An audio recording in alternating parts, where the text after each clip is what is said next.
Marie travaillait à un marché de producteurs en stockant des fruits le jour et en préparant du café comme barista la nuit lorsqu'elle réalisa qu'elle était enceinte de son patron. Elle avait prévu de lui en parler, mais apprit qu'il était sur le point de se fiancer. Elle sourit, le remercia malgré la peur et sortit de la clinique communautaire, hébétée. Maintenant qu'elle portait un enfant, que se passerait-il ensuite? Les questions tourbillonnaient dans sa tête, l'empêchant de dormir la nuit. Elle voulait informer le père, mais à quoi bon?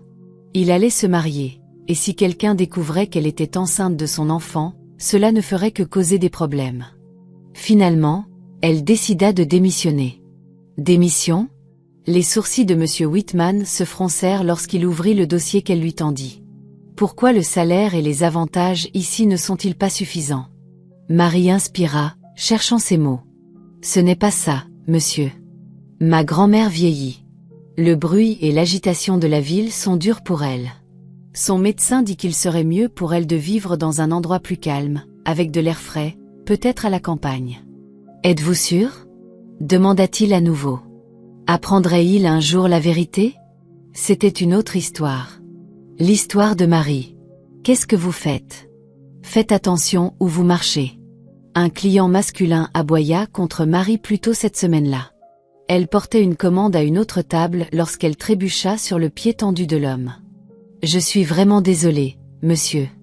Je n'avais pas vu que votre pied était sur le passage, dit-elle, gardant un ton respectueux. Oh, donc vous dites que c'est ma faute? Rétorqua-t-il sèchement. Non, monsieur. J'ai dit que les gens comme vous devraient être virés. Où est le gérant de ce café? La panique monta. Elle ne pouvait pas perdre cet emploi. S'il vous plaît, ne me dénoncez pas. Ma grand-mère est malade. Je ne peux pas me permettre d'être licenciée. Peut-être qu'on peut régler ça calmement. Un sourire lent et laid se dessina sur son visage.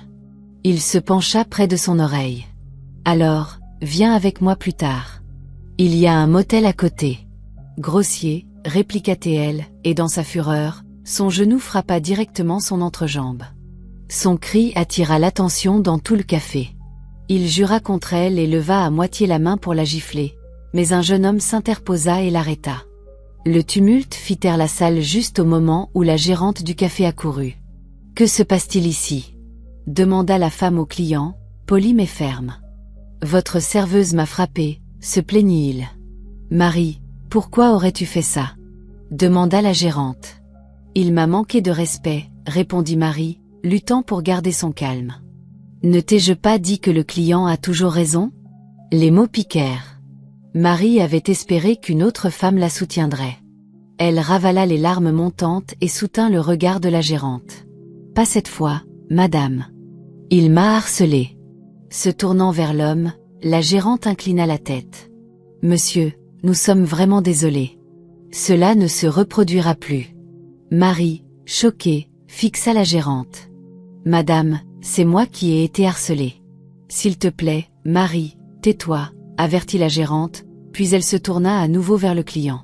« Marie va s'excuser et accepter les conséquences. »« Non, je ne le ferai pas, » dit Marie plus fort qu'elle ne le voulait. « Marie, » siffla la gérante, une menace dans les yeux. « Excuse-toi ou tu es virée. » Un petit rire amer échappa à Marie alors qu'une larme coulait. « Vous n'aurez pas à me virer. Je démissionne. » Elle arracha son tablier et le jeta dans les bras de la gérante. Facilitatrice de blâme des victimes. « Vous deux, vous êtes dégoûtants. Comment osez-vous me parler ainsi ?» cria la gérante. « Personne d'autre ne vous embauchera. » Marie se retourna. « Pourquoi me soucierais-je de la taille de votre salaire si vous n'en profitez jamais ?» La foule retint son souffle. « Oui, mon salaire était faible. Au moins, je ne suis pas comme vous. À court de gentillesse et débordante de méchanceté. Honnêtement, votre attitude vous va parfaitement, madame. » Elle lança un dernier regard au client lubrique. « Et vous, monsieur, que votre conscience vous tienne éveillé. » Puis elle sortit du café. Une fois assez loin, elle laissa échapper un souffle tremblant. Perdre son emploi signifiait plus de stress, mais c'était mieux que de rester dans un endroit comme celui-là. Elle avait supporté cette gérante pendant des mois. Elle avait finalement épuisé sa patience. Elle ne savait pas où elle travaillerait ensuite. Tout ce qui comptait était de s'éloigner de gens comme eux. « Grand-mère, je t'ai apporté une gâterie », appela Marie en entrant dans leur petit appartement. Elle embrassa la main de grand-mère Trudy et lui tendit un sac en papier. « J'ai pris ta soupe de nouilles au poulet préférée pour une longue vie. »« Tu n'aurais pas dû, ma chérie, » dit grand-mère, les yeux chaleureux. « Que Dieu te bénisse. Viens manger avec moi. C'est tout pour toi, grand-mère. »« J'ai déjà mangé. » Marie sourit. « Je vais monter me changer. » Elle prit d'abord un verre d'eau dans la cuisine, puis vérifia les médicaments d'entretien de sa grand-mère. Les flacons étaient presque vides. « On est à court », murmura-t-elle, la poitrine serrée. Elle devait trouver un nouvel emploi rapidement. Il n'y avait personne d'autre sur qui compter, juste elles deux, et grand-mère était tout son monde. Le lendemain matin, Marie commença à chercher du travail. En tant qu'étudiante universitaire n'ayant pas terminé son diplôme, c'était difficile. Les exigences d'embauche semblaient élevées et les salaires d'entrée de gamme faibles. Et là où elle était qualifiée, il n'y avait pas de poste vacant. Elle avait besoin d'argent pour les prescriptions de grand-mère, alors elle prit ce qu'elle pouvait, tenant un étal de fruits et légumes dans un marché de producteurs animés.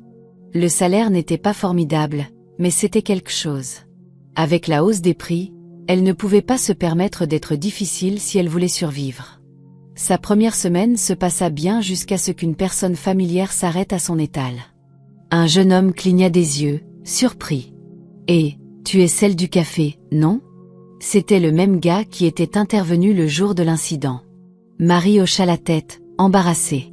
« Je suis Evan, » dit-il, tendant la main. « Marie, » répondit-elle en la serrant. « Tu étais barista aussi, non ? Tu faisais le café que j'achetais. »« Ouais, on faisait un peu de tout. Mais le salaire, pas terrible, » dit-elle avec un sourire ironique. « Je peux t'offrir quelque chose de mieux. Un ami à moi aimait ton café. Il cherche une assistante exécutive et il est pointilleux sur la façon dont son café est préparé. J'ai pensé à toi. Pourquoi moi ? Lâcha-t-elle, puis elle rit d'elle-même. Parce que ton café était excellent, et il l'aime d'une manière très spécifique. Tente ta chance. Tu verras peut-être qu'il a des standards élevés. La curiosité scintilla dans ses yeux. Tu verras sur place, dit Evan. Marie ne laissa pas passer l'occasion. Elle se fit porter absente au marché et se rendit à l'entreprise mentionnée par Evan, une immense firme hôtelière américaine dont les hôtels et complexes parsemaient les côtes et dont la compagnie de croisière naviguait dans les Caraïbes et la Méditerranée. Elle avait peur d'être rejetée. Elle n'avait aucune expérience d'assistante, mais comme Evan le lui avait dit, il se souciait de son savoir-faire en café, et tout le reste pouvait s'apprendre. Quand les ressources humaines la firent passer à l'entretien final, elle murmura une prière. L'homme qui se tenait dos à une paroi de verre se retourna. Grand, impeccablement soigné. Le PDG. La rumeur disait qu'il avait un côté dur. Ses genoux vacillèrent. « Bonjour, monsieur », parvint-elle à dire. « Je suis ici pour postuler. Evan m'a envoyé. » Il l'étudia de la tête aux pieds, son regard froid et stable. Il s'approcha. De près, ses traits étaient injustement beaux, et il sentait le propre et le cher. Le pouls de Marie s'emballa. Il se pencha comme pour l'inspecter, puis se redressa et marcha derrière son bureau, jouant nonchalamment avec un stylo à plume entre ses doigts. « Alors, vous êtes Marie. Pourquoi devrais-je vous embaucher ? » demanda-t-il. « Je fais un excellent café, » dit-elle. « Evan a dit que vous êtes exigeant. »« Exigeant ?» Ses yeux se plissèrent. « Je veux dire, vous avez une préférence pour un mélange spécifique. Tout le monde a des goûts et des standards. Je suis la barista qui faisait votre café. Evan a dit que vous aimiez mon mélange. C'est ma propre formule. Après mon départ, personne ne l'a reproduit pareil. » Il détourna le regard, puis la fixa à nouveau. « Monsieur Whitman, » ajouta-t-elle rapidement. « Oui, je me souviens avoir demandé à mon ancienne assistante de ramener ce café. Ils n'ont pas pu. » Il referma son stylo d'un clic. « Vous pouvez commencer aujourd'hui. » Ses yeux s'écarquillèrent. L'émotion éclata. Elle le serra dans ses bras avant de pouvoir s'arrêter. « Merci beaucoup, monsieur. »« Mademoiselle Sanchez, » dit monsieur Whitman, tendu. Il n'aimait pas être enlacé. La chaleur monta à son visage alors qu'elle reculait. « Désolé, monsieur. » J'étais juste très heureuse. Le bureau près de la porte est à vous, dit-il. Je vous appellerai quand j'aurai besoin de vous. Mon ancienne assistante a laissé mon emploi du temps là-bas. Dans cette entreprise, je ne tolère ni la lenteur, ni la paresse, ni la bêtise. Compris? Elle hocha la tête et se précipita vers son poste. Cet après-midi-là, elle devint officiellement l'assistante exécutive de Harvey Whitman du Whitman Hospitality Group. Dès le premier jour, il fut brusque. Elle s'y attendait. Elle avait besoin de l'argent pour grand-mère, et être l'assistante du PDG était un honneur. Elle sourirait à travers son attitude glaciale s'il le fallait. « Monsieur, ces documents ont besoin de votre signature », dit-elle plus tard. « Je vous ai dit que je ne signais pas cela », aboya-t-il sans lever les yeux. « Compris, monsieur. Et ensuite ? Votre réunion commence dans 15 minutes. » Bien. Elle le suivait partout comme l'exigeait le poste. Le salaire était généreux, et elle se le rappelait. Au moins, son patron était beau. « Qu'est-ce que c'est ?» demanda-t-il, fronçant les sourcils devant le latte sur son bureau. « J'ai dessiné un sourire dans la mousse. Vous semblez toujours si sérieux. Peut-être avez-vous oublié comment sourire, plaisanta-t-elle, puis elle grimaça. Je veux dire, c'est agréable de sourire parfois. Il esquissa presque un sourire avant de secouer la tête. Et si je ne veux pas ? C'est votre choix, monsieur. Je ne peux pas vous y forcer. Elle se mordit la lèvre pendant qu'il buvait, priant en silence qu'il aime. C'était pour ça qu'elle avait été embauchée. Vous allez rester là à me regarder boire ? Dit-il sèchement. Désolé, monsieur, elle recula. Le travail lui permettait d'acheter de meilleures provisions et de suivre les médicaments de grand-mère. Un soir tard, elle jeta un coup d'œil dans son bureau. Monsieur, vous ne rentrez pas chez vous ? Il est tard. Allez-y, mademoiselle Sanchez. Je dois finir ceci. D'accord, monsieur. Elle ferma la porte, prit l'ascenseur et sortit dans la nuit. Il faisait sombre et la circulation était chaotique, alors elle se dirigea vers le métro, choisissant une rue latérale qui raccourcissait la marche de 10 minutes. Mauvais choix. Un groupe d'hommes ivres était rassemblé autour d'une table pliante, des bouteilles éparpillées. Le cœur de Marie battait fort. « S'il vous plaît, mon Dieu, » murmura-t-elle, gardant ses pas discrets. « Laissez-moi passer. » Et, mademoiselle, attendez, appela l'un d'eux. Elle se figea. Un autre s'approcha, les yeux baladeurs. « Vous êtes jolie, » bafouilla-t-il, tendant la main vers son visage. Elle recula. Des rires éclatèrent autour de la table. Elle s'enfuit. Une main attrapa son bras. « Où vas-tu ? Reste avec nous. »« Non, laissez-moi partir. » Elle se débattit, mais deux d'entre eux la tenaient fermement. Elle pria pour que quelqu'un passe. Un craquement déchira l'air. Un coup de feu. Les ivrognes se dispersèrent. Deux hommes en vestes sombres approchèrent, armes baissées, des gardes du corps. Une SUV noire s'arrêta.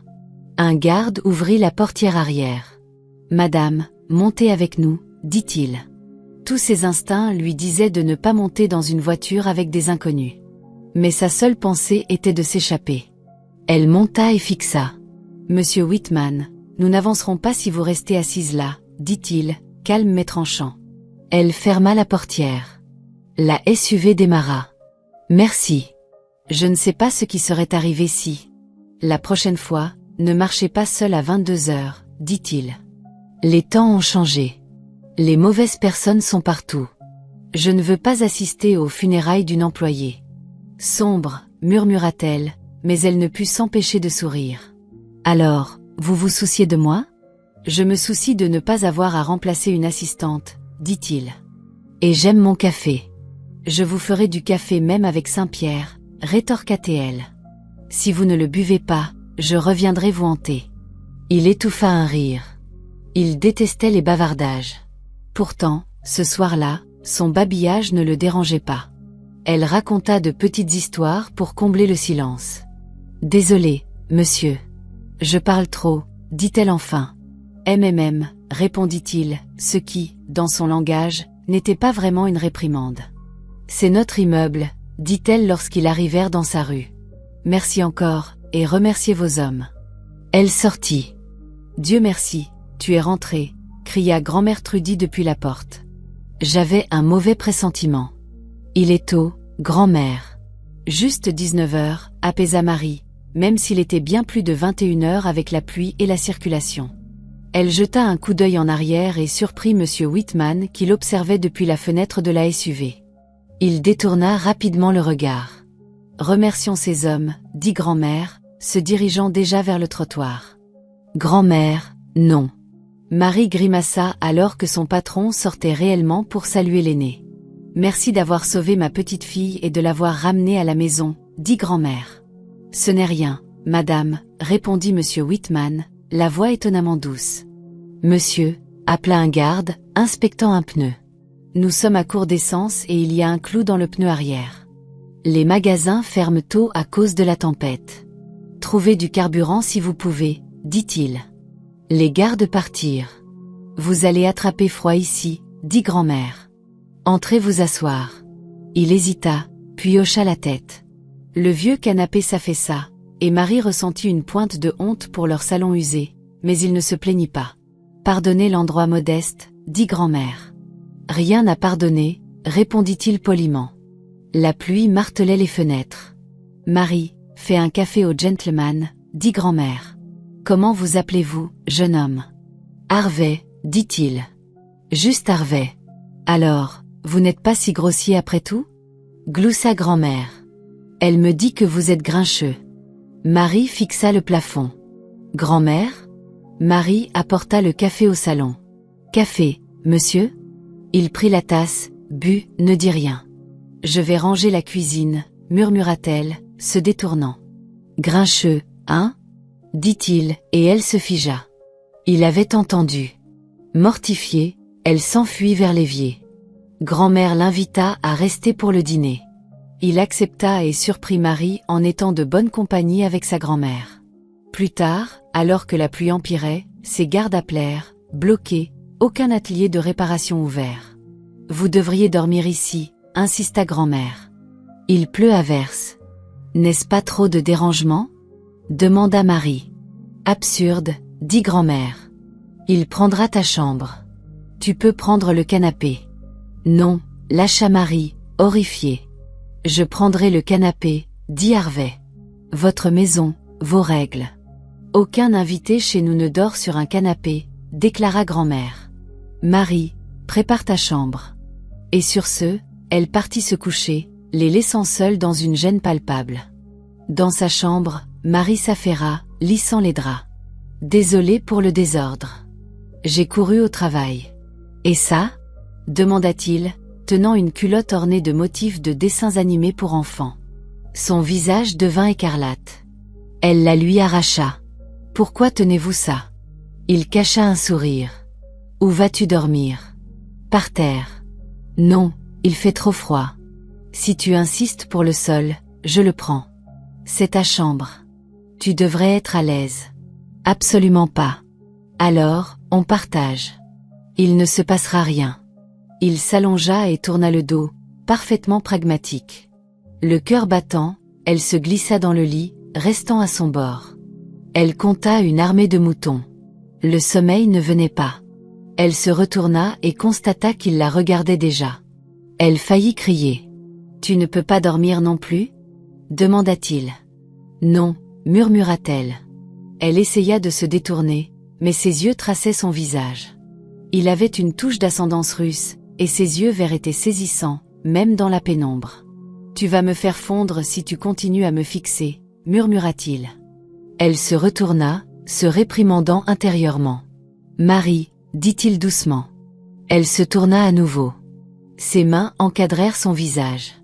Ses lèvres effleurèrent les siennes. Elle haleta, puis répondit, ses yeux se fermant alors que la nuit froide se réchauffait autour d'eux. Le matin frappa, littéralement. « Marie, ma chérie, où est mon portefeuille ?» appela grand-mère à travers la porte. « Oh non !»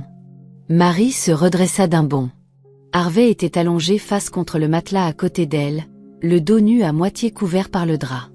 La chaleur envahit ses joues alors que les souvenirs affluaient. Elle le poussa. Il roula sur le dos, les yeux lourds. « Quoi ? Ma grand-mère est dehors. Habille-toi. » Il enfila le t-shirt prêté par grand-mère et se leva pour trouver son short. La couverture glissa. Elle déglutit, détourna les yeux et enfila ses propres vêtements. Ils refirent le lit en silence frénétique. Grand-mère entra, s'excusant. « Je ne trouve pas mon portefeuille. »« Ça va, grand-mère, » dit Marie, puis elle le récupéra au fond d'un tiroir de la commode. L'endroit que grand-mère oubliait toujours d'utiliser. Autour d'un café et de Bagel, une gêne planait. Ils étaient tous deux douloureusement conscients de la nuit précédente. Pas de relation, pas de plan, juste ce qui s'était passé. À 9h, l'équipe de Harvey arriva avec une dépanneuse et une nouvelle SUV. « Désolé pour le retard, madame », dit un garde à grand-mère. Harvey monta dans la camionnette, s'arrêta et regarda Marie. « Merci », dit-il, et partit. « Merci pourquoi ? Pour le dîner ou pour la nuit dernière ?» Ses joues brûlaient. « N'y pense pas, Marie, se dit-elle. N'y pense pas. » De retour au travail, elle posa des documents sur son bureau. « Ceci, monsieur. Votre réunion avec les investisseurs est à 14h. La salle de conférence est prête, les présentations finalisées. Nous avons encore 1 heure pour préparer. »« Bien, » dit-il. La vie retrouva sa routine froide. Il était légèrement moins tranchant, mais rien de spécial ne se passait entre eux au bureau, et Marie se disait que c'était normal. La semaine passa. Elle essaya d'accepter que peut-être cette nuit n'avait rien signifié pour lui. Puis vint la fête de l'entreprise. Tout le monde était invité, y compris les assistants. Elle n'avait pas pensé à une robe. Une grande boîte argentée l'attendait sur son bureau ce matin-là. Une robe élégante à fente haute qui la faisait rayonner. La salle de bal semblait sortie d'un rêve. Sa collègue Lisa gloussait près du buffet. « Mange, ma belle. Ça n'arrive jamais. »« Bonsoir, mesdames et messieurs, » dit l'hôte, et tous les regards se tournèrent vers la scène.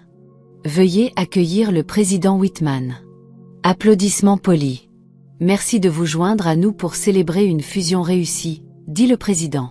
« Je voudrais aussi profiter de ce moment pour annoncer les fiançailles de mon fils Harvey avec sa fiancée, Dina. » Le monde de Marie vacilla. Harvey monta sur scène. Les applaudissements gonflèrent. Lisa serra le bras de Marie. Ils se marient, et elle est magnifique. Une vraie princesse de la haute société. Ils sont parfaits. Marie força un sourire. Sur scène, Dina s'enroula autour du bras de Harvey. Il resta là, l'expression neutre. Il ne regarda pas Marie. Pourquoi l'aurait-il fait? Qui était-elle pour lui? Personne. Je vais au vestiaire, dit Marie à Lisa et sortit. Le plafond de la salle de bal s'élevait, mais elle ne pouvait pas respirer. Dans le miroir, son maquillage se brouilla alors que les larmes coulaient enfin. Elle s'échappa avant la fin de la fête et rentra chez elle pour pleurer là où personne ne pouvait la voir. Marie manqua les jours suivants au travail. Malade au lit, vraiment, et aussi à cause des pleurs. Quand grand-mère eut besoin d'un renouvellement d'ordonnance, la clinique ne s'arrêta pas. Marie passa d'abord par la clinique communautaire pour prendre ce qu'ils avaient. En sortant, le couloir vacilla. Elle s'assit lourdement. Des gens se précipitèrent pour l'aider. Quand elle se réveilla, elle était dans une alcôve à rideaux. Le médecin de la clinique sourit doucement. « Vous vous êtes évanouie. Ne vous inquiétez pas. C'est courant en début de grossesse. » Preg. Quoi? Vous êtes enceinte de 5 semaines. La peur serra sa poitrine. Elle avait pensé que le stress expliquait ses nausées. C'était un bébé. Au moins, maintenant vous savez, dit le médecin. Vous pouvez prendre soin de vous. Marie la remercia et sortit en pilote automatique. Maintenant qu'elle était enceinte, que se passerait-il? Les questions la poursuivirent jusqu'à chez elle et dans son sommeil. Elle voulait le dire au père, mais pourquoi? Il était fiancé, et si quelqu'un apprenait qu'il avait mis son assistante enceinte, le chaos suivrait. Finalement, elle choisit de démissionner. Démission, répéta Harvey lorsqu'elle lui tendit la lettre. Pourquoi notre salaire et nos avantages sont-ils insuffisants? Ce n'est pas ça, monsieur, dit Marie, stabilisant sa voix. Ma grand-mère a besoin de calme. Son médecin pense que déménager hors de la ville l'aiderait. Je suis reconnaissante pour l'opportunité que vous et l'entreprise m'avez donnée. Mais je pense qu'il est temps de laisser la place à quelqu'un d'autre et de réaliser le souhait de ma grand-mère. Ne puis-je pas vous faire changer d'avis, mademoiselle Sanchez? Elle sourit tristement, retenant ses larmes. Non, monsieur. Bien, il signa. Merci d'avoir travaillé avec moi. Elle inclina la tête et sortit de son bureau pour la dernière fois. Arrivée à l'ascenseur, les larmes s'échappèrent, laissant de la douleur. Mais c'était mieux ainsi. Elle ne voulait pas que son enfant grandisse avec tout le monde murmurant « illégitime ». Elle voulait la paix pour eux deux. 6 ans plus tard, Harvey fixait son forêt blanc couvert de tourbillons de crayons, de cercles, de soleil, de fleurs, d'arbres. Il l'avait fait nettoyer une fois, puis une autre, et maintenant ça. Le lendemain, il attrapa enfin les coupables.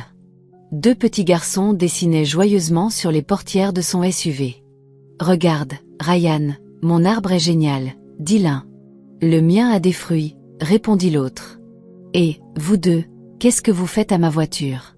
demanda Harvey, s'approchant. « Elle est moche, monsieur, » dit un garçon avec sérieux.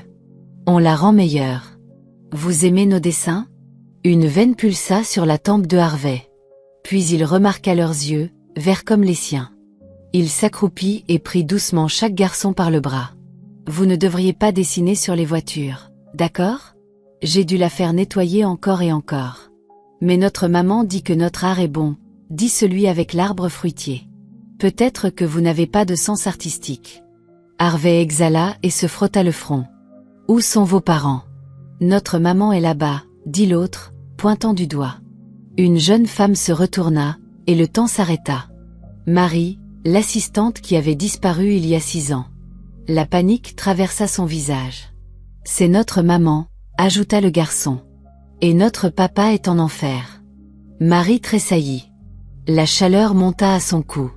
Harvey se leva alors qu'elle attrapait les mains de ses fils. « Je suis désolée, monsieur, » dit-elle.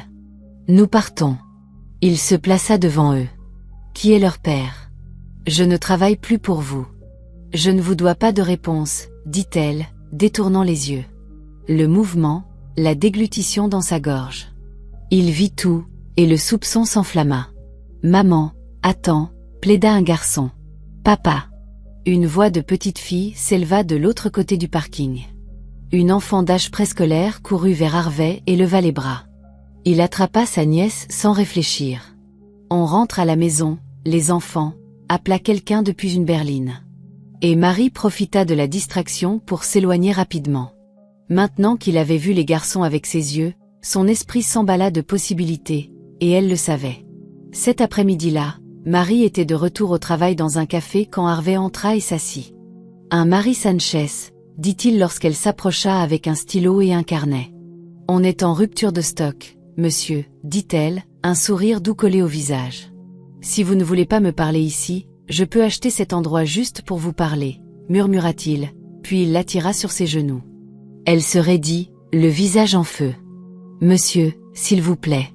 Les gens regardent. Nous devons parler, mademoiselle Sanchez. Vous ne pouvez pas l'empêcher. Il la laissa partir. Elle glissa sur la chaise en face. Alors, qu'est-ce qu'il y a ? Demanda-t-elle platement. Sont-ils à moi? Elle laissa échapper un rire cassant. Qui êtes-vous pour réclamer mes enfants? Vos enfants ou nos enfants? Dit-il, étrangement sûr. Elle se tut. Sont-ils à moi, Marie? Sa voix s'adoucit. Sont-ils mes fils? Elle inspira et raffermit sa mâchoire. Et alors, s'ils le sont? Vous êtes mariés, non? Vous avez une femme et un enfant. Restons sur les vies séparées que nous avons construites. Vous n'avez aucune responsabilité envers moi. Vous m'avez juste mise enceinte. Les larmes montèrent. Elle se leva. Si c'est tout, monsieur, j'ai du travail. Je ne suis pas mariée, dit-il. Je ne suis pas allée jusqu'au bout. Elle se figea. Et si vous parlez de la petite fille à l'école hier, ce n'est pas ma fille. C'est ma nièce, l'enfant de ma sœur. Je l'ai élevée comme un père, alors elle m'appelle papa. Oncle papa, pour être exact. Je m'en fiche, dit Marie froidement et s'enfuit dans la cuisine. Elle pensait avoir tourné la page. Ce n'était pas le cas. Élever des jumeaux tout en s'occupant de sa grand-mère n'avait pas été une plaisanterie. Mais elle l'avait fait, et il ne l'avait jamais cherché, n'est-ce pas? Quand l'école se termina, Marie alla chercher les garçons, et ils n'étaient nulle part. Maman, as-tu vu mes jumeaux? Demanda-t-elle aux gardes, luttant contre la panique. Elle se précipita pour fouiller les rues avoisinantes. Une camionnette noire s'arrêta. Des mains l'attrapèrent, la tirèrent à l'intérieur. Un chiffon fut pressé sur son visage. L'obscurité l'engloutit. Elle se réveilla dans une vaste chambre moderne. Un homme se tenait près d'une paroi de verre, regardant la ville avec une flûte de champagne à la main. « Monsieur Whitman » murmura-t-elle. Il se retourna. « Vous êtes réveillé. Vous m'avez fait enlever. Vous devez aussi avoir pris les garçons. Où sont mes enfants, Harvey? Nos enfants, corrigea-t-il doucement. Ils sont en sécurité. » Il inclina la tête vers le balcon. Marie se précipita vers la porte coulissante. Dehors, les jumeaux jouaient dans une piscine. L'un chevauchait un canard géant flottant, l'autre dans un anneau en forme de dos nu. « Maman !» crièrent-ils. Elle courut les toucher, vérifier leurs bras, s'assurer qu'ils n'étaient pas blessés. Le soulagement fit fléchir ses genoux. « Comment êtes-vous arrivé ici? »« L'homme a dit que vous étiez son ami, » dit Ryan. « Il nous a montré une photo de vous avec lui et grand-mère. Il a dit que vous aviez quelque chose à nous dire. » Marie foudroya Harvey du regard. « Ne faites pas comme si vous n'aviez pas prévu ça, » dit-elle entre ses dents. Il ne le nia pas. « Pourquoi ne me présentes-tu pas? Où dois-je le faire? » Maman, insista un jumeau, sa petite main chaude dans la sienne. « Les garçons, dit-elle, la voix tremblante. C'est votre père. »« Père? Vous voulez dire papa? » demanda Russell, fronçant les sourcils. « Oui, bébé. »« Alors, il n'est pas en enfer? » ajouta Ryan, clignant des yeux vers elle. Les yeux de Harvey s'écarquillèrent. Marie rougit. « Ryan, c'était mal. Je n'aurais pas dû dire ça, » murmura-t-elle. Il y a des mois, fatiguée et en colère, elle avait craqué. Les garçons, avec leurs esprits vifs, n'avaient jamais oublié. « Alors, vous êtes vraiment notre papa? » demanda Russell à Harvey. « Oui, dit-il. Je le suis. »« Où étiez-vous? » demanda Ryan. « Au travail, » dit Harvey doucement. « Maintenant, avez-vous faim? Madame Nora a préparé quelque chose. Voulez-vous manger? » Oui, papa. Madame Nora aida les garçons à se changer. J'ai besoin de parler avec leur mère, dit Harvey. La gouvernante guida les jumeaux excités à l'intérieur. De quoi devons-nous parler exactement? Demanda Marie dès qu'ils furent seuls. De beaucoup de choses. Vous m'avez caché mes fils. Et vous êtes leur père? Rétorqua-t-elle. Où étiez-vous? Vous pensiez que je vous le dirais alors que je savais que vous alliez vous marier? Je n'allais pas détruire une famille. Je ne l'ai pas épousée. Pourquoi? Parce que je t'aimais, dit-il simplement. Marie le fixa, la colère s'adoucissant lentement en choc, la dureté de sa bouche s'atténuant. Je t'aimais à l'époque, et même sans savoir si nous nous reverrions un jour, je n'ai pas pu aller jusqu'au bout. Ma famille m'a renié pour leur avoir désobéi. J'ai construit ma propre entreprise. L'année dernière, nous nous sommes réconciliés, mais à mes conditions, et je t'aime toujours. Tu aurais dû nous chercher, murmura-t-elle, les larmes coulant. Il essuya une larme avec son pouce. J'ai essayé. Pendant des années, tu avais disparu. À l'époque, elle n'avait pas voulu être trouvée. Nous avons perdu tant de temps, dit-il. Toi, moi, nos garçons. Maintenant que je t'ai retrouvé, je ne gaspillerai pas un jour de plus. Je veux qu'on soit une famille. Il glissa une mèche de cheveux derrière son oreille. Épouse-moi, Marie. Soyons une famille. Tu me demandes en mariage? Souffla-t-elle. Oui. N'est-ce pas un peu rapide? Tu ne m'as même pas courtisé. Rapide? Nous avons déjà fait des jumeaux, dit-il, à moitié taquin. Elle lui donna une tape sur l'épaule. Puis il demanda, sérieusement, m'aimes-tu? Elle hocha la tête, timide. Il releva son menton jusqu'à ce qu'elle croise son sourire. Sois ma Madame Whitman, et je passerai ma vie à te chérir, mademoiselle secrétaire. Ils se marièrent. Les jumeaux faisaient partie du cortège, attirant les sourires de tous. Le père de Harvey, autrefois froid, ne pouvait s'arrêter de sourire à ses petits-fils. Harvey présenta Marie à sa famille. Ils l'accueillirent. Quand le couple révéla que les garçons étaient les leurs, la salle se remplit de larmes de joie. « Vous pouvez embrasser la mariée », dit le pasteur. À l'autel, ils scellèrent leurs vœux. Marie était heureuse que leur fils y assiste. Après le mariage, ils emménagèrent dans le manoir de Harvey. La grande maison silencieuse trouva du rire et de la couleur. « Papa, peux-tu réparer ça ?» demanda Russell un après-midi, tenant une voiture jouet avec une roue manquante. « Bien sûr, petit, » dit Harvey, réinstallant le petit essieu pendant qu'il regardait sa femme cuisiner. Il avait grandi avec du personnel domestique et n'avait jamais beaucoup aimé les cuisines. Mais ces jours-ci, il faisait sa part, portant les courses, hachant, soulevant des choses lourdes, offrant un soutien moral quand il ne pouvait rien faire d'autre. « Je t'aime, » dit-il à Marie. « Je t'aime plus, » dit-elle, rougissant alors que les jumeaux gloussaient par terre à côté jusqu'à ce que Ryan fronce le nez. « Vous êtes nuls, » déclara-t-il depuis le comptoir, jouant avec un tracteur jouet. Marie et Harvey rirent. Les mois passèrent. Les jumeaux, presque identiques en apparence, étaient opposés en tempérament. Ryan, extraverti et passionné de sport comme la natation et le taekwondo. Russell, plus calme, aimant l'art et la musique. Les deux réussissaient bien à l'école et figuraient sur la liste d'honneur. Être parent de jumeaux n'était pas facile, mais Marie et Harvey y faisaient face ensemble. « Je te déteste », gémit Marie un matin, s'asseyant au bord de leur lit. « Pourquoi ?» demanda Harvey, feignant l'innocence, torse nu contre la tête de lit. « Ne fais pas comme si tu ne savais pas, monsieur Whitman. Tu m'as détruite hier soir, » marmonna-t-elle, boitant vers la salle de bain. Quand elle revint, il était toujours là avec un sourire malicieux. « Comment va ma femme ? Tu m'as anéanti, monsieur PDG, et tu as peint mon... » « Peu importe. » Elle leva les yeux au ciel. « Avec quoi ?» demanda-t-il, trop innocent. Elle lui lança un oreiller. « Des cœurs, monsieur Whitman. Maintenant, comment suis-je censé aller à la sortie d'entreprise ? Je ne peux même pas porter un maillot de bain comme ça. »« Parfait, » dit-il. « Donc, tu l'as fait pour m'empêcher de porter un maillot. » Il l'attira sur ses genoux, ses bras l'enlaçant. « Je n'aime pas que d'autres hommes te regardent. Je te veux rien que pour moi. Appelle-moi égoïste, je m'en fiche. » Son nez frôla son cou. Des frissons apparurent. « Je peux te protéger de n'importe qui, mais je ne supporte pas l'idée que d'autres hommes te regardent.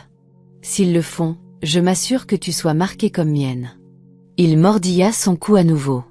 Une petite revendication possessive. Elle dormit trop à cause de lui. Quand elle descendit enfin, il était au fourneau. « Tu cuisines ?»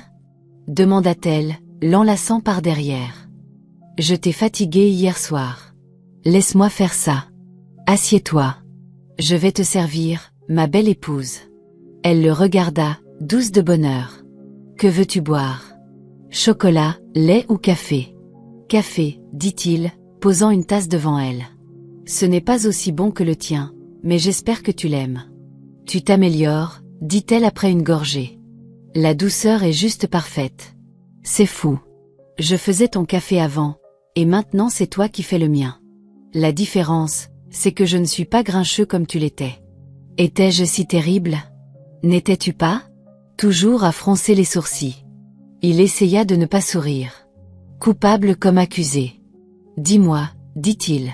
« Pourquoi es-tu resté si longtemps ? La plupart des secrétaires tenaient un jour après que je les avais rabroués. Une semaine maximum. Tu veux la vérité ? Dit-elle, le menton dans la main. Il hocha la tête. Parce que je suis cupide, dit-elle, impassible. Il cligna des yeux, puis gloussa alors qu'elle continuait, sérieuse. J'ai postulé pour te piéger, tomber enceinte et obtenir un gros chèque.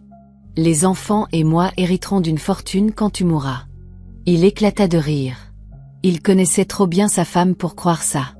Tu es impossible. Je t'aime, dit Marie, souriant en se levant.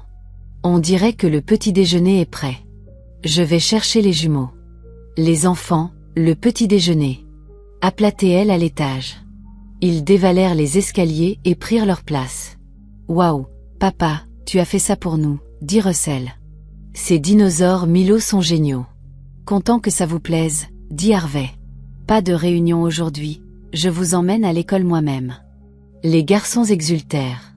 D'habitude, un chauffeur les emmenait, mais aujourd'hui, ce serait juste 4.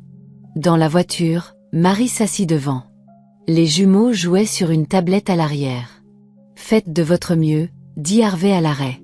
Pas de bagarre. Oui, papa, répondirent-ils en chœur. Ils s'enlacèrent et coururent à l'intérieur. Alors, où va-t-on maintenant? Demanda-t-il à Marie, sans démarrer le moteur. Quoi, un rendez-vous? Dit-il.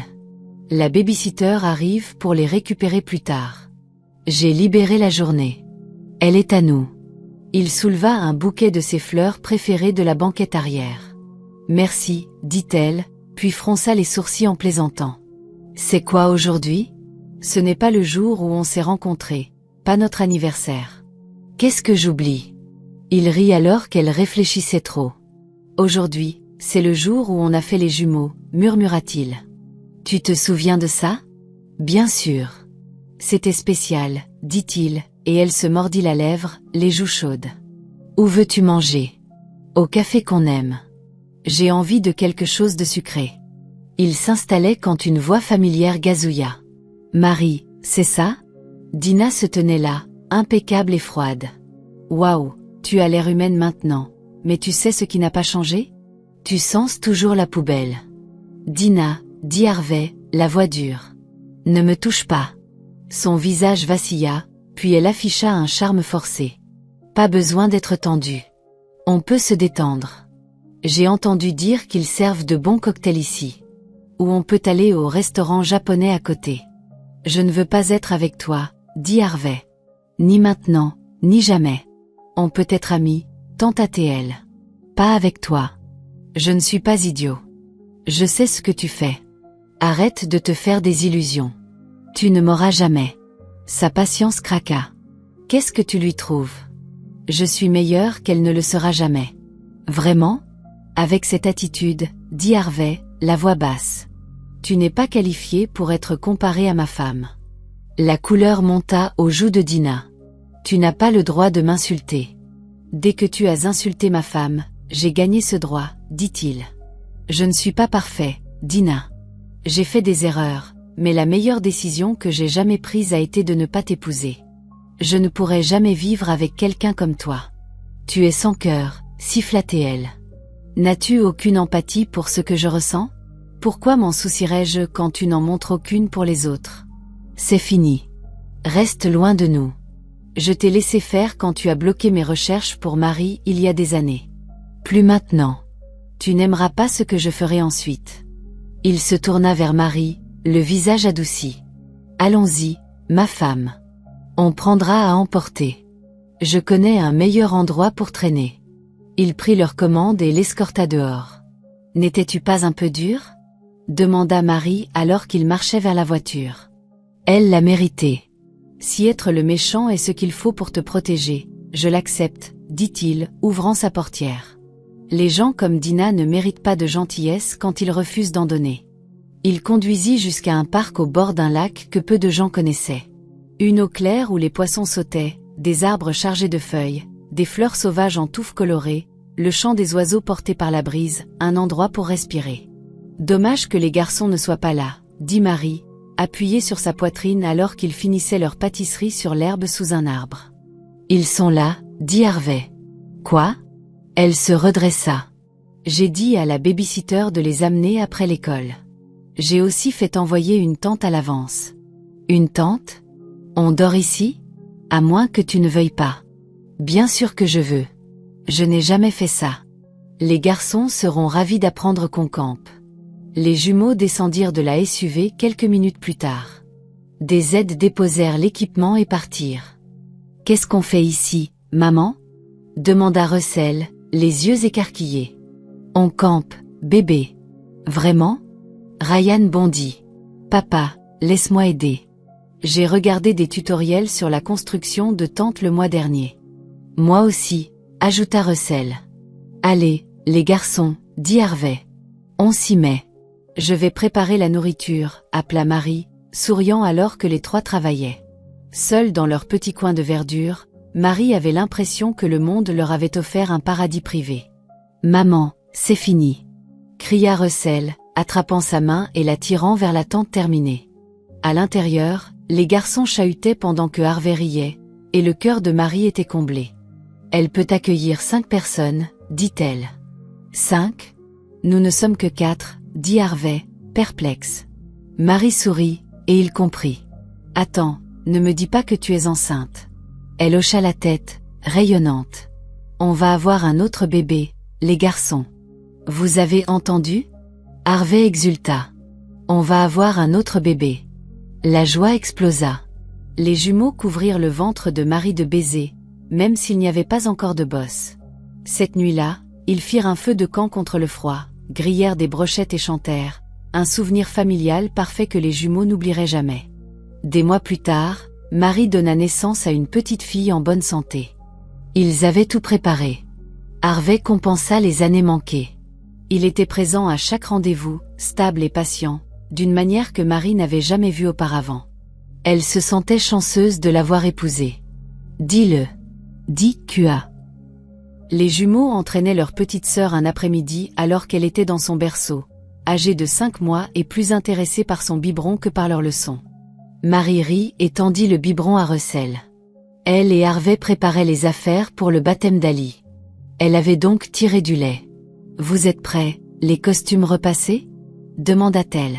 « Oui, maman, » répondirent-ils en chœur. « Super. Surveillez votre sœur pendant que papa et moi finissons de préparer, dit-elle. « On s'occupe d'elle, » déclara Ryan. « On la protégera à tout prix, pas vrai, Russell ? » « Vous me faites fondre, » dit Marie, les serrant dans ses bras avant de rejoindre Harvey pour le reste. Le jour du baptême d'Ali, ils amenèrent grand-mère Trudy à l'entrée de l'église. Les jumeaux coururent vers elle. La gorge de Marie se serra alors qu'elle enlaçait sa grand-mère après presque 6 mois de séparation. Ils avaient emmené l'aîné chez un spécialiste pour un traitement, et les résultats avaient été bons, quelque chose pour quoi Marie remerciait Dieu tous les jours. Elle était reconnaissante que grand-mère puisse être là pour le baptême du 3e enfant. « Bienvenue, grand-mère, » dit Harvey, s'inclinant légèrement en prenant les poignées du fauteuil roulant. « Merci, » dit-elle, les yeux brillants. « Allons à l'intérieur. La cérémonie va commencer. »« Cet endroit m'a manqué, » dit grand-mère alors qu'ils avançaient dans l'allée. « Où est la petite princesse ?»« Là-haut, » dit Harvey. « Je vous y emmène. » Marie guida les jumeaux derrière eux. Entourés de la famille et des amis, ils baptisèrent bébé Ali. Une journée empreinte de joie. Le cœur de Marie débordait de gratitude pour la présence de sa grand-mère, pour la vie confortable qu'il pouvait maintenant offrir, pour un mari qui donnait généreusement à tous ceux qu'elle aimait. La vie avait été dure, mais les bénédictions avaient doublé. Les épreuves n'étaient pas éternelles. Grand-mère emménagea avec eux et devint la partenaire de Marie pour guider les enfants. Marie savait que d'autres épreuves viendraient, mais Harvey serait là. L'homme qu'il aimait au-delà du statut ou de la richesse. Ensemble, ils affronteraient demain avec confiance et amour. Et c'est là que s'achève l'histoire d'amour de Harvey et Marie, aux côtés de leurs adorables enfants. Fin. C'est Monsieur Hope. Merci à tous d'avoir regardé. Je vous aime tous.